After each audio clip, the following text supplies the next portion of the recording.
Hallelujah, hallelujah. मेरा नाम Sylvester John है, मैं विशाखापट्टनम का रहने वाला हूँ। मैं और आप मिलके हम कुछ खास सीख के जाएंगे। आमीन।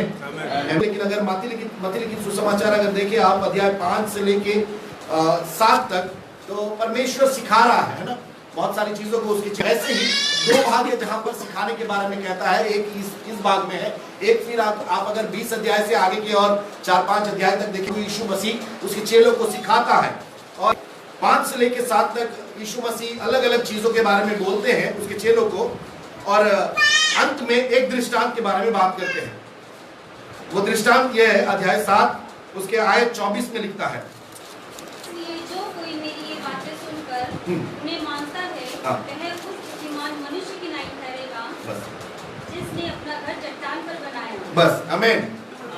प्रभु यीशु मसीह अध्याय 5 से लेके अध्याय 7 तक कई सारी चीजों को सिखा रहे हैं। आप लोग जानते हैं व्यभिचार के बारे में, अन्य लोगों को न जज करने के बारे में, डिवोर्स के बारे में, कसम लेने के बारे में, बदला लेने के बारे में, मर्डर करने के बारे में, और कानून के बारे में, पर प्रभु यीशु मसीह देने के बारे में, प्रार्थना के बारे में, अलग अलग चीजों के बारे में बताता है। लेकिन जब आखिरी दृष्टांत बताते हैं, वहां पर पहली आयत ये कहती है कि जो आप, फिर एक बार पढ़िए, इसलिए जो कोई मेरी ये बातें सुनकर मानता है, वह उस बुद्धिमान मनुष्य के समान है जिसने अपना घर चट्टान पे बनाया है। आइए अपनी आंखों को बंद करें, प्रार्थना करेंगे। स्वर्गीय पिता परमेश्वर, मैं और हम यहाँ पर अपने हृदयों को खाली कर अपने जीवनों को तेरे चरणों में रखते हुए यही मांगते हैं कि तेरी पवित्र आत्मा की उपस्थिति से हमारे जीवनों को भरते परमेश्वर पिता, प्रभु तेरे वचन हमारे जीवनों में असर करे, और जो आप सिखाते हैं उन्हें परमेश्वर मानने और करने के लिए हमें तैयार करें, ताकि हम हमारे जीवनों में बदलाव लाने सके, यीशु के नाम से, आमीन। से पिछले दिनों अति प्रभावित रहा हूं। वो ईश्वर का पत्र पौलुस के पत्रों में एक बहुत ही अच्छा पत्र है।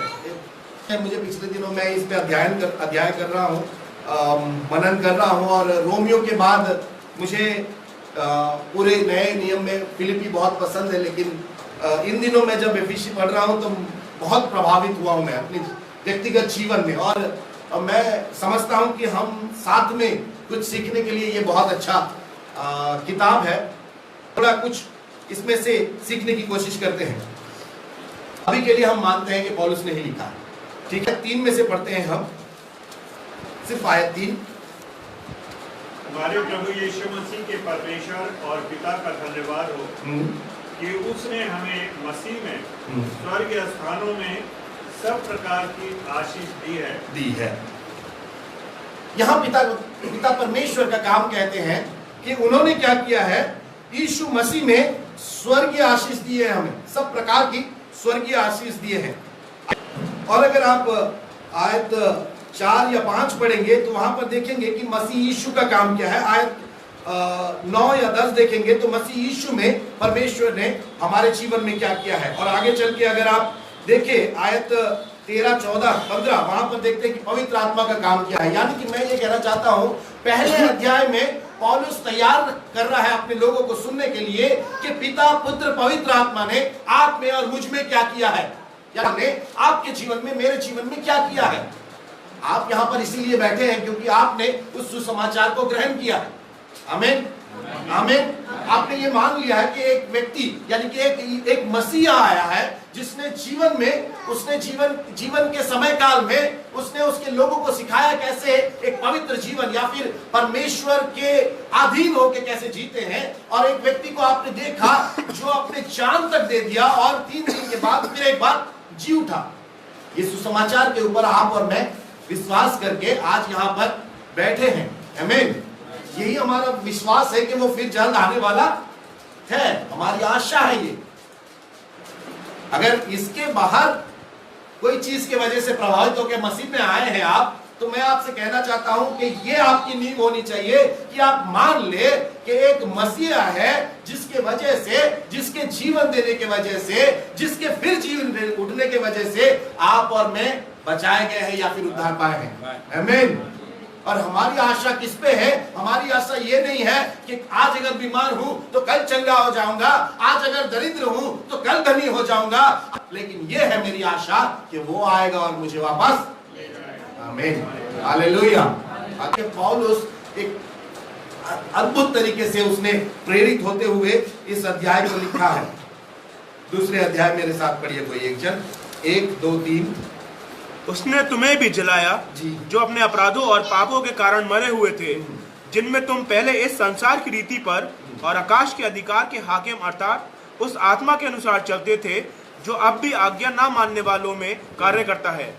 इनमें हम भी सबके सब पहले अपने शरीर की लालसाओं में दिन बिताते थे और शरीर और मन की इच्छाएं पूरी करते थे और अन्य लोगों के समान स्वभाव ही से क्रोध की संतान थे। अगर देखेंगे अध्याय 1 में वो कहता है कि हम, अध्याय 2 में वो तुम कहता है। आप देख सकते हैं 11 वचन में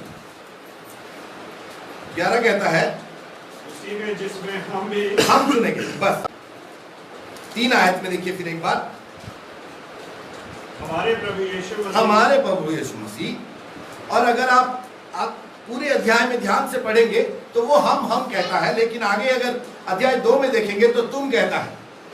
ये कहना चाहता हूं कि ये दो तरह के लोगों को संबोधित कर रहा है वो पौलुस। एक जो कहते हैं कि हम यहूदी हैं और पहले से ही चुने गए हैं और हम पहले से ही परमेश्वर के हैं, और एक वो जो गैर मसीह है, जो लोग जानते नहीं है मसीह को और बाद में उन्हें चुना गया है, जिनके बारे में पौलुस कहता है कि तुम लोग पाप में मरे हुए थे, फिर तुम्हें जिलाया गया है। अब ये भी जिलाए गए हैं, वो भी जिलाए गए हैं, अब दोनों एक स्तर पे हैं। पहले दोनों एक स्तर पे नहीं थे, लेकिन पौलुस कैसे प्रेजेंट कर रहा है, कैसे उनके सामने इस बात को रख रहा है कि जो गैर मसीह है और जो तुम लोग हो, जो यहूदी हो, तुम लोग कहते हो कि हम परमेश्वर के चुने हुए लोग हैं, दोनों एक स्तर पे हो। Hallelujah, hallelujah. अगर आप ध्यान से पढ़ेंगे इस अध्याय को, अध्याय 2 पहला अध्याय वो ये कहता है कि कैसे परमेश्वर ने हमें अपना कर लिया है, अपना धन बना लिया है। दूसरे में कहता है कि हम परमेश्वर में किस स्तर पे हैं, where are we standing, position. अध्याय 2 देखिए, कहता है कि तुम मरे हुए थे, तुम अनाज्ञाकारी थे, तुम कैसे चलते थे? तुम अपने शरीर के लालसाओं के अनुसार चलते थे। लेकिन आयत 5 बहुत अच्छा वचन है, एक बार पढ़ेंगे।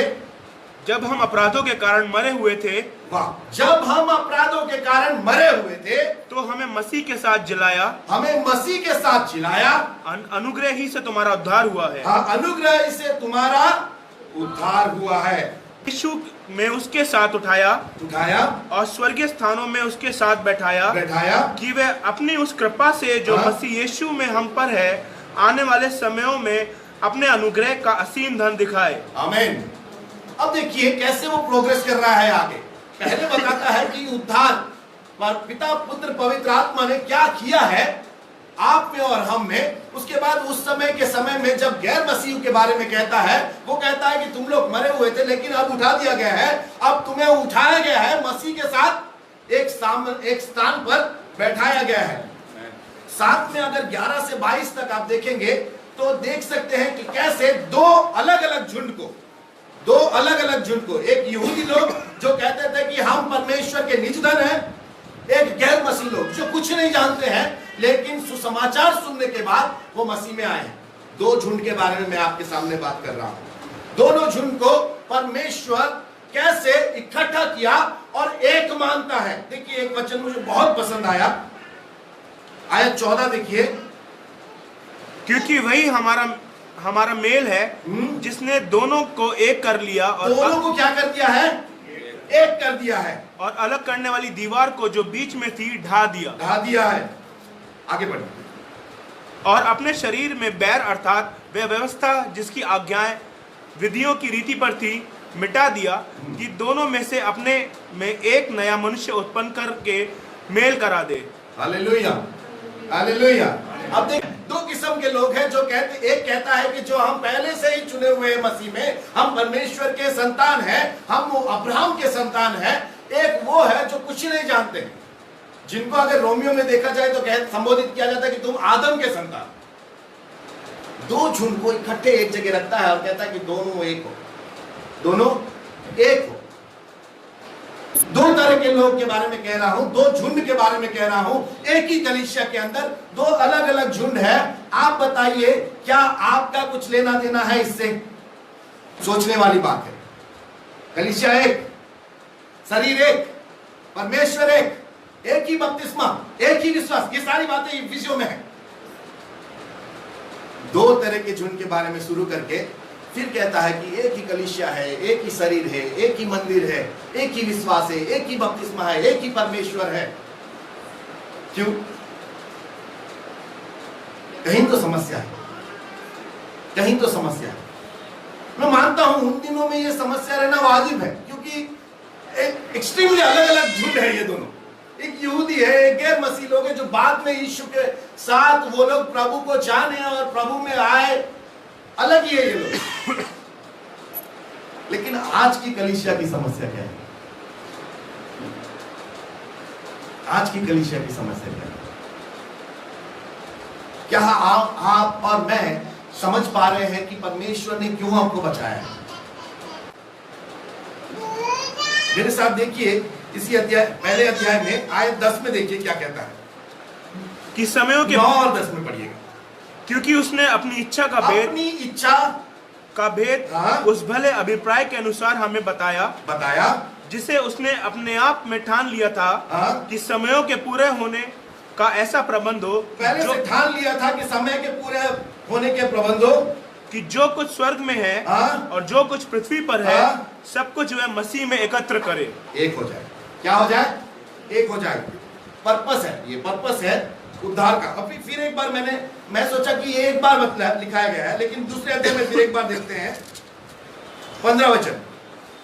और अपने शरीर में बैठ अर्थात वह व्यवस्था जिसकी आज्ञाएं विधियों की रीति पर थी मिटा दिया, कि दोनों से अपने में एक नया मनुष्य उत्पन्न करके मेल करा दे। दोनों में से एक नया मनुष्य उत्पन्न करके मेल करा दे और क्रूस पर बैर को नाश करके हाँ। इसके द्वारा दोनों को एक देह बनाकर परमेश्वर से मिलाए। हालेलुया।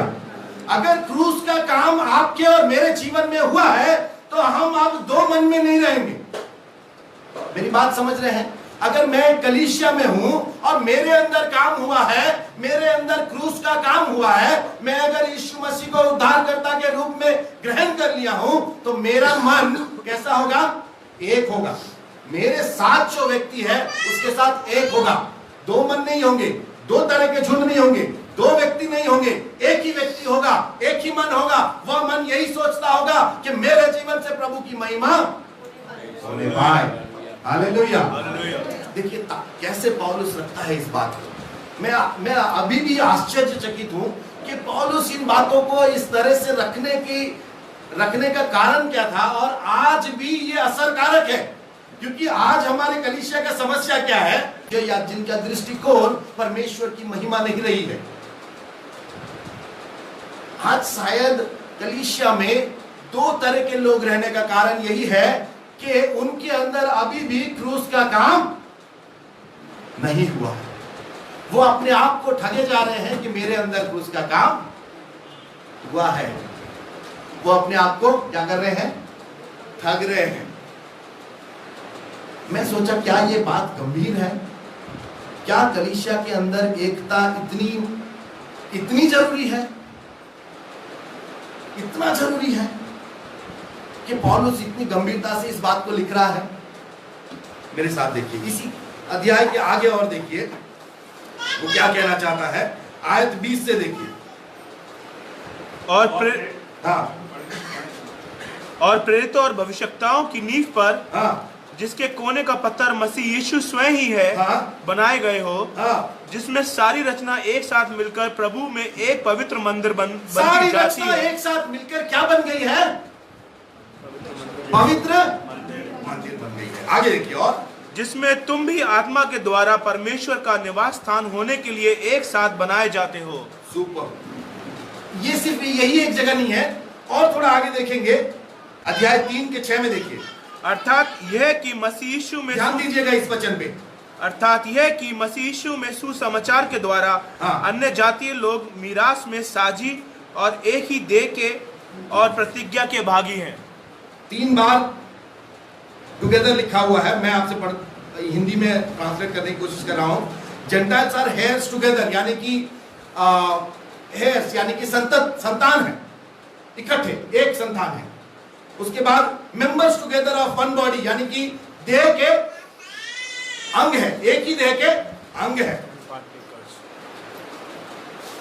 फिर वादा, यानी कि मसीह में जो वादा किया गया है उस वादे के भागीदार है, इकट्ठे एक है। देखिए, आज कलीसिया का समस्या अगर एकता है तो मैं आपसे कहना चाहता हूं कि कलीसिया आज भी मसीह को जानना बाकी है, आज भी मसीह को जानना बाकी है। देखिए मेरे साथ आयत 9 में देखिए, अध्याय 4 के आयत 9, ध्यान दीजिए। और उसने कितनों को प्रेरित, हाँ, भविष्यवक्ता, हाँ, सुसमाचार, हाँ, रखवाले, हाँ, और जिससे पवित्र लोग सिद्ध हो जाए, हाँ, किया जाए, मसीह की देह उन्नति पाए, जब तक कि हम सब के सब विश्वास और परमेश्वर के पुत्र की पहचान में एक ना हो जाए। Hallelujah, hallelujah. देखिए कैसे पौलुस लिखते हुए आ रहा है। पहले कहता है कि 2 अलग अलग झुंड थे, उन दोनों में परमेश्वर ने काम किया, दोनों को एक स्तर पे ले आया है, कोई ऊंचा कोई नीचा नहीं है, सब इकट्ठे हैं। उसके बाद पौलुस कहता है कि कैसे परमेश्वर के साथ, यानी कि यीशु मसीह के साथ हमें उठा के यीशु मसीह के साथ बैठाया गया है, और कहता है कि कैसे हम बचाए गए हैं, और कहता है 2 अलग अलग झुंड थे लेकिन मसीह में उन्हें एक किया गया है, और कहता है कि हम उसके भागीदार हैं, हिस्सेदार हैं, उसके शरीर के एक है, उसके वादे के हिस्सेदार हैं। और कहता है कि जो आपके चारों ओर सेवक है उन्हें इसीलिए उठाया गया है कि आप में काम हो सके, मुझ में काम हो सके, और हम क्या हो जाए, विश्वास में एक हो जाए। यानी कि ये पूरे अध्याय में यही कहना चाहता है पौलुस कि एकता का महत्व क्या है। इसीलिए वो पिता, पुत्र, पवित्र आत्मा से शुरू करता है। कहता है कि 3 लोग इकट्ठे एक काम कर रहे हैं, वो है आपका और मेरा उद्धार। आमीन, आमीन। परमेश्वर इकट्ठे काम करता है। क्या आज आपकी कलीसिया में एक मन से चलने वाले लोग हैं? क्या आज आपकी कलीसिया में एक ही चित्त से चलने वाले लोग हैं? क्या आज आपकी कलीसिया में परमेश्वर को एक जैसा प्यार करने वाले लोग हैं? क्या आज आपकी कलीसिया में ऐसे लोग हैं जो परमेश्वर की योजना में हैं?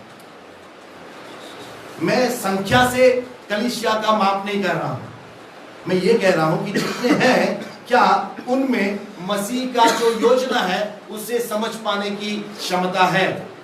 योजना ये है कि दोनों को इसीलिए उद्धार किया गया है। आप जैसे भी हैं वैसे उस जगह से इसीलिए उद्धार किया गया है कि आप मसीह में एक हो।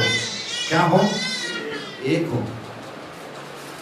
एक वचन और पढ़ेंगे, अध्याय 4 का आयत 1। इसलिए मैं जो प्रभु में बंदी हूँ तुमसे विनती करता हूँ कि जिस बुलाहट से तुम बुलाए गए थे, हाँ, उसके योग्य चाल चलो। उसके क्या करो? योग्य चाल चलो। आगे, अर्थात सारी दीनता, हाँ, और सारी नम्रता सहित, हाँ, और धीरज धरकर प्रेम से, हाँ, एक दूसरे की सह लो, एक दूसरे की सह लो, और मेल के बंधन में आत्मा की एकता रखने का यत्न करो। एक ही देह है, एक ही आत्मा, जैसे तुम्हें जो बुलाए गए थे, हाँ, अपने बुलाए जाने से एक ही आशा है, एक ही प्रभु है, एक ही विश्वास, एक ही बपतिस्मा, और सबका एक ही परमेश्वर और परमेश्वर है और पिता है, जो सबके ऊपर और सबके मध्य में और सब में है। Hallelujah, hallelujah. अब देखिए पौलुस कितना सुंदरता से कहता है कि प्रयत्न किसको करना है? किसको करना है प्रयत्न? मैंने कहा कि पौलुस एकता के बारे में बात कर रहा है। मैंने कहा पौलुस दो अलग अलग झुंड को इकट्ठे लाने की बात कर रहा है। पौलुस ये कह रहा है कि हम एक बनने के लिए या फिर एक रहने के लिए परमेश्वर ने योजना किया है। अब एक बनना तो परमेश्वर की योजना में है, लेकिन आपका काम क्या है? आपका और मेरा काम क्या है? यत्न करना। हालेलुया। प्रयास मेरे ओर से होना है, कोशिश मेरे ओर से होनी है। कई बार समस्या ये होता है कि हम ये सोच, वो व्यक्ति कैसे जी रहा है, ये व्यक्ति कैसे जी रहा है, वो क्या सोच रहे हैं, ये क्या सोच रहे हैं। क्या मैं प्रभु की योजना में हूं? प्रभु की योजना एक ही है कि आप और मैं इसीलिए बचाए गए हैं कि हम एक हो सके। बहुत अच्छी बातें करता है पौलुस। कहता है कि बुलावट के अनुसार योग्य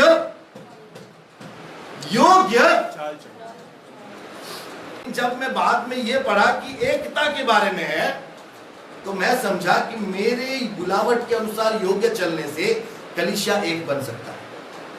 क्या बन सकता है? एक बन सकता है, पहली बात। दूसरी बात, कलीसिया भवन बन सकता है, मंदिर बन सकता है, प्रभु के पवित्र निवास स्थान बन सकता है। किसके वजह से? मेरे कोशिश के वजह से कलीसिया भवन बनेगा जहां पवित्र परमेश्वर की उपस्थिति रहेगी, यानी कि मेरी कोशिश से। दूसरा क्या कर रहा है वो मेरा काम नहीं है। मेरा काम क्या है कि मैं बुलावट के योग्य जीवन जी रहा हूं कि नहीं। मेरे चारों ओर ऐसे लोग हैं, कुछ लोगों को भविष्यवाणी देने के लिए परमेश्वर ने नियुक्त किया है, कुछ लोगों को सीख देने के लिए शिक्षक बनाया है, कुछ लोगों को पासवान बनाया है, कुछ लोगों को इवांजलिस्ट बनाया है।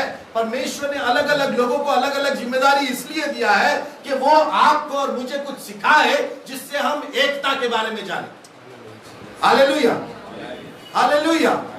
आप अगर इफिसियों से निकल के कुरिन्थियों में जाएंगे, कुरिन्थियों में कहता है कि एक मन जैसा रहो। देखिए मेरे साथ, पहला कुरिन्थियों अध्याय 1 आयत 10 में देखिए।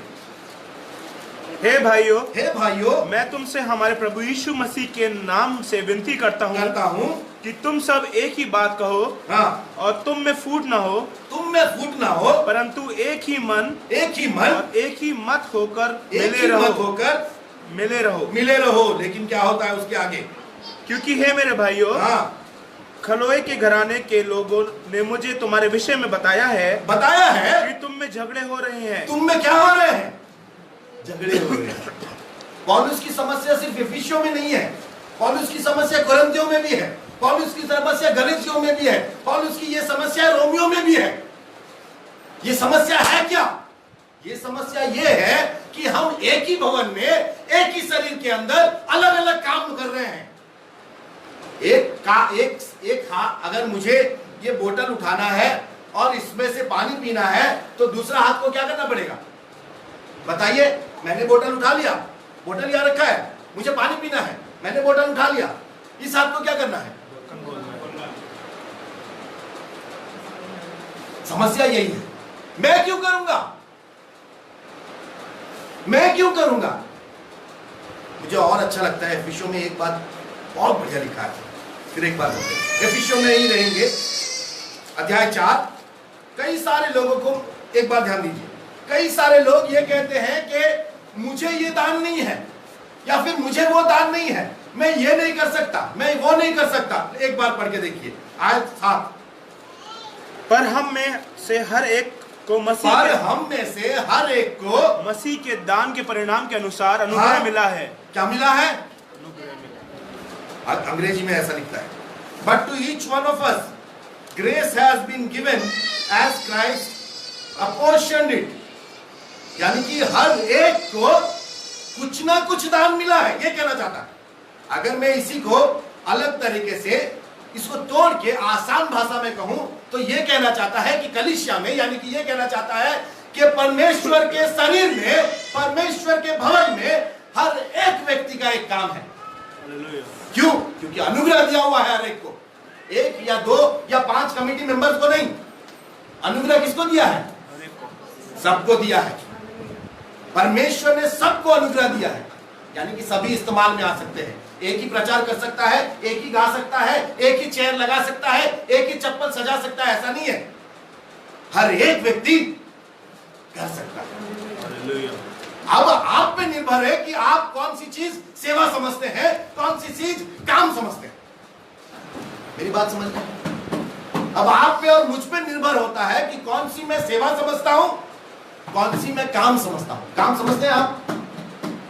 शायद चप्पल सजाना काम कहेंगे, सेवा नहीं कह सकेंगे। छोटी छोटी चीजें, चेयर साफ कर देना या फिर पंखे साफ कर देना, जाले हटा देना, इन सभी काम समझेंगे, शायद सेवा नहीं। इसीलिए हमारे दिए हुए अनुग्रह के दान को हम इस्तेमाल नहीं कर पा रहे हैं। मेरा बाइबल यह कहता है कि जो छोटे में विश्वास योग्य रहता है उसे, मेरा बाइबल यह कहता है। पौलुस एक समस्या से लड़ रहा है। मैं नहीं जानता कि क्यों इसी समस्या को हर जगह पौलुस कहता है। पौलुस के पास एक बड़ी समस्या है। क्या आज आपके कलीसिया में यह समस्या है? क्या आज समस्या कलीसियाओं में यह है कि वो एक साथ आते हैं कलीसिया में, एक ही पासवान के पास सुनते हैं परमेश्वर के वचन को, लेकिन रहते दो मन में हैं? क्या यह समस्या है आज, या फिर यह समस्या पुराना हो चुका है? क्या आज यह समस्या नहीं है? अगर समस्या है तो शरीर में समस्या है। अगर समस्या कलीसिया में यह है कि दो तरह के लोग हैं, दो भाग के लोग हैं, कुछ लोग ये सोचते हैं, कुछ लोग ये सोचते हैं, तो आज समस्या कलीसिया के अंदर नहीं है, यीशु के शरीर के है, जिसका सर यीशु मसीह है। समस्या वहां है। आज अगर भवन में पवित्र आत्मा की उपस्थिति नहीं है, आज अगर भवन में पवित्र परमेश्वर की उपस्थिति नहीं है, उसकी समस्या का हल क्या हो सकता है? हल यही हो सकता है जब आप और मैं एक मन होंगे। कुरिन्थियों में कहता है ये, देखिए कुरिन्थियों में क्या कहता है, पहला पत्र अध्याय 2 के 16 में 15 से पढ़िए तुम सब। आत्मिक जन सब कुछ जांचता है, ध्यान दीजिए, आत्मिक जन सब कुछ जांचता है, परंतु वे आप किसी से जांचा नहीं जाता। हाँ, क्योंकि प्रभु का मन किसने जाना है, किसने जाना है कि उसे सिखाए। हाँ, परंतु हम में मसीह का मन है। परंतु हम में, ये देखिए अध्याय 1 के 10 में कहता है कि कुछ लोग आके मुझे कह रहे हैं कि तुम लोग कलीसिया में लड़ रहे हो, तुम लोग कलीसिया में दो भाग होके रखे हो, कोई अपोलोस का है, कोई पतरस का, कैफास का है, कह रहा है, यानी कि मतभेद है, तुम लोग में दो अलग अलग झुंड हो रखे। लेकिन जब वो अध्याय को समाप्त करता है, अध्याय 2 में, वो कहता है कि तुम में मसीह का मन हो। अगर आप फिलिपियों के पत्र पढ़ेंगे, फिलिपियों का 2 का 5 में कहता है कि मसीह जैसा मन तुम्हें भी होने पाए। मेरे प्रियो, मैंने आपके सामने एक समस्या रखा है। मैंने आपके सामने एक समस्या रखा है जो एफिसियों का है, एफिसियों में है। पौलुस जेल में से, यानी कि कारागार से, यानी कि बंदीवास से वो ये पत्र लिख रहा है और ये कहना चाहता है कि तुम लोग क्यों लड़ रहे हो, तुम लोग में क्यों मतभेद है। क्या मसीह तुम लोग के लिए एक जैसा खून नहीं बहाया है? क्या मसीह तुम लोगों को एक नहीं ठहराया है? शायद उस समय कोई अगर पौलुस के सामने हो तो वो कहेगा कि मैं नहीं हूं, ऐसा वो लोग कर रहे हैं। पौलुस क्या कहता है कि तुम प्रयत्न करो, तुम यत्न करो, तुम कोशिश करो। मसीह में जब आप रहते हैं, समस्याएं दूर हो जाएंगी इसकी गारंटी कहीं नहीं देता है। देता है? आपकी समस्याएं दूर हो जाएंगे इसकी गारंटी कहीं देता है? नहीं देता है। ये कहता है कि उन समस्याओं में तुम मुझे पाओगे। Hallelujah, hallelujah. अगर आपको तकलीफ होता है किसी के बर्ताव से, अगर आपको तकलीफ होता है किसी के जीवन की शैली से, तो मैं ये कहना चाहता हूं आप कोशिश करें कि कैसे आप शांति बनाए रखें। ये पौलुस कह रहा है। एफिसियों में पौलुस क्या कह रहा है कि तुम ऐसी कोशिश करो। क्या आप और मैं तैयार हैं कि एक ऐसी कलीसिया बनाएं एक ऐसा भवन बनाए जहां पर प्रभु का निवास हो सके। मेरे साथ एक और बार पढ़ेंगे इफिसियों का पत्र आयत 21 और 22। जिसमें सारी रचना एक साथ मिलकर प्रभु में एक पवित्र मंदिर बनती जाती है, एक पवित्र मंदिर बनती जाती है, जिसमें तुम भी आत्मा के द्वारा परमेश्वर का निवास स्थान होने के लिए एक साथ बनाए जाते एक साथ बनाए जाते और आगे इसमें तुम भी आत्मा के द्वारा हाँ परमेश्वर का निवास स्थान होने के लिए एक साथ बनाए जा रहे हो। अब देखिए मेरे साथ अध्याय 4 का आयत 13 देखिए। जब तक कि हम सब के सब विश्वास और परमेश्वर के पुत्र की पहचान में एक ना हो जाए और एक सिद्ध मनुष्य ना बन जाए और मसीह के पूरे डील डॉल तक ना बढ़ जाए ताकि हम आगे को बालक ना रहे जो मनुष्य की ठग विद्या और चतुराई से उनके भ्रम की युक्तियों के और उपदेश के हर एक झोंके से उछाले और इधर उधर घुमाए जाते हो। बस अब एक समस्या आपके सामने और एकता नहीं है। अगर एकता बनाए रखेंगे तो ही मैं मनुष्यों के चतुराई से या फिर उनके काम से बच सकूंगा। क्या कहता है इफिसियों के पत्र में? कहता है कि ध्यान दीजिए मेरे तरफ, अगर आप नहीं बढ़ रहे हैं, अगर आप एक नहीं होते हैं, अगर आप प्रयास नहीं करते हैं कि कलीसिया में एकता बनी रहे तो क्या होगा? 13 में कहता है कि तुम मैच्योर नहीं होगे, यानी कि आप बढ़ोगे नहीं। अगर आप नहीं बढ़ोगे तो मसीह को और जानोगे नहीं। बढ़ना किसे कहते हैं? आप मसीह में कब बढ़ते हैं? जब आप मसीह को जानते हैं। हम में से हर एक के मन में यही होता है कि मैं मसीह को जानता हूं, मैं मसीह को पा लिया हूं, मैं मसीह के लिए जी रहा हूं। अब एक बार आप सोच के देखिए कि इस वचन के अनुसार हम कहां पर हैं। इस वचन के अनुसार क्या मैं प्रयास करता हूं कि मेरे द्वारा शांति हमेशा बनी रहे? क्या मैं प्रयास करता हूं कि मेरे द्वारा मेरे बुलावट को मैं पूरा कर रहा हूं? क्या मैं ये पूरा करता हूं कि परमेश्वर की योजना मेरे जीवन से पूरी हो?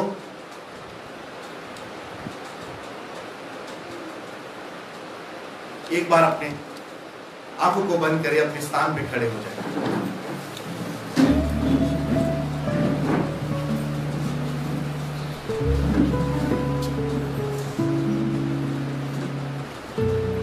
बाइबल कहता है एक कलीसिया, एक झुंड, एक लोगों का झुंड तभी कलीसिया कहेगा जब वो एक होने पाएगा। मेरा बाइबल कहता है कि जब हम एक मन एक चित्त से परमेश्वर की आराधना करते हैं, उस आराधना के स्तुतियों के सिंहासन पर परमेश्वर विराजमान है। मेरे प्रियो, आज परमेश्वर की आत्मा आपसे यही कह रहा है कि आओ मिलकर प्रयास करें कि हम एक कलीसिया बनाएं, एक शरीर बने जो एक दूसरे की सहायता, कमजोरों की सहायता करते हुए हम परमेश्वर की योजना को हमारे जीवन में पूरी कर सकें। अगर आप आज ये सवाल कर रहे हैं कि एक कलीसिया की योजना क्या है, एक कलीसिया का उद्देश्य क्या है, तो मैं आपसे कहना चाहता हूं कलीसिया की उद्देश्य यह है कि वो एक शरीर बन जाए, एक ही मन एक ही चित्त से वो सेवा कर रहे हैं। हर एक छोटी काम बड़ी काम मैं सेवा के रूप में ले सकूं। ये कलीसिया मेरा है, ये कलीसिया मेरा परिवार है। जब तक ये मन नहीं आता है, जब तक ये सोच नहीं आता है, शायद आज भी हम मृतकों में से हैं, आज भी हम पापों में मरे हुए हैं, आज भी पुनरुत्थान का जरूरत है हमें, आज भी मसीह का उस उद्धार का जरूरत है हमें। क्या हम तैयार हैं इस समस्या को अपने कलीसिया से पूरी तरह से दूर करने के लिए?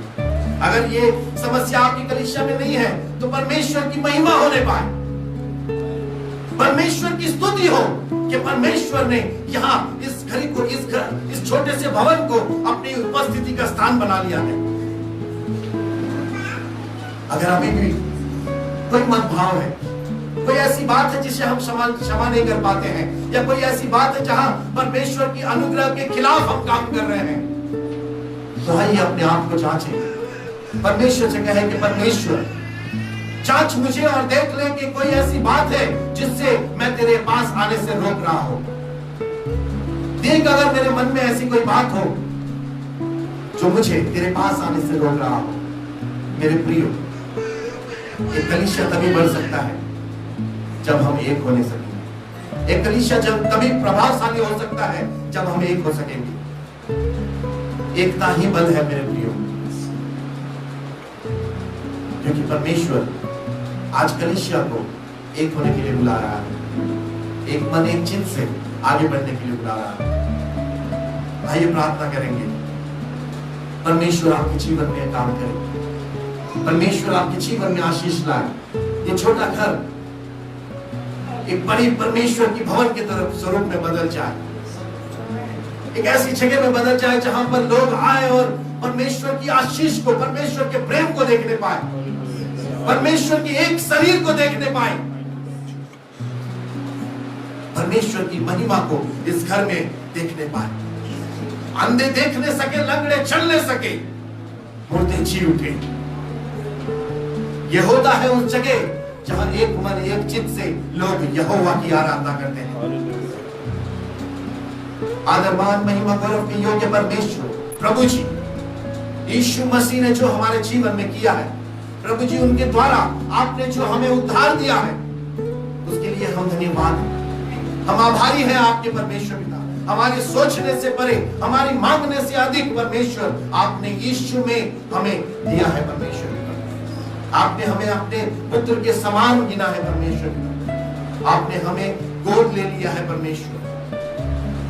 प्रभु जी, हम कलीसिया में जुड़े हैं, ये कलीसिया तुझ में जुड़ने पाए परमेश्वर। इसका सर सिर्फ यीशु ही होने पाए परमेश्वर। एक मन एक चित्त से हम एक दूसरे की भलाई में लगे सके परमेश्वर, भले कामों में लग सके परमेश्वर पिता। वह काम जिससे गैर देखे और मेरे स्वर्गीय पिता की आराधना करने सके परमेश्वर। मेरे पड़ोसी मेरी एकता को देखे और तेरी महिमा करने सके परमेश्वर। लोग कहे कि ये कलीसिया नहीं, ये एक परिवार है परमेश्वर। मसीह यीशु के नाम से, यीशु नाज़री के नाम से यहाँ परमेश्वर प्रेम और क्षमा बढ़ती जाने पाए। जो समस्या पौलुस के समय में एफिसियों में था, प्रभु जी मैं प्रार्थना करता हूँ आज इस युग में परमेश्वर किसी भी कलीसिया में ऐसी बात ना होने पाए। सभी एक मन एक चित्त होके यीशु का मन लिए इस सेवा में तेरे राज्य के आने तक परमेश्वर पिता विश्वास में आगे बढ़ने से आदर मान तुझे देते हैं परमेश्वर। हम कमजोर हैं परमेश्वर पिता, हमें क्षमा करें परमेश्वर पिता। जब हम दूसरों को क्षमा नहीं कर पाते हैं, अनुग्रह दीजिए कि हम क्षमा करना सीख सके। अनुग्रह दीजिए कि हम प्रेम सीख सके।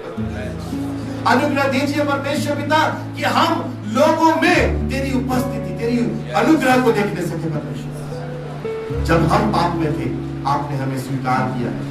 उसी तरह से हम कमजोर लोगों को, कमजोर विश्वास वालों को स्वीकार करना सीख सके। आदर मान महिमा गौरव तुझे देते हुए इस कलीसिया को तेरे हाथों में समर्पित करते हैं। प्रार्थना मसीह यीशु के नाम से मांगते हैं, सुनिए और ग्रहण कीजिए। आमीन।